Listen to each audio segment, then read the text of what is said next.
ભાવનગરના તળાજા તાલુકામાં ગ્રામ્ય વિસ્તારમાં આરામ ફરમાવતા સિંહનો વિડીયો થયો વાયરલ। તળાજા તાલુકાના રોયલ ગામની વાડી વિસ્તારમાં એકસાથે 5 સિંહોનો વિડીયો વાયરલ થયો છે। આસપાસના જંગલ વિસ્તારમાં સાવજોનો વસવાટ વધી રહ્યો છે।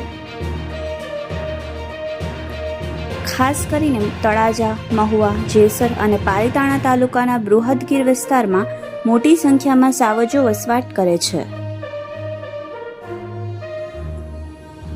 Reporter Parasgiri Goswami, Yashvi Gujarat News, Talaja.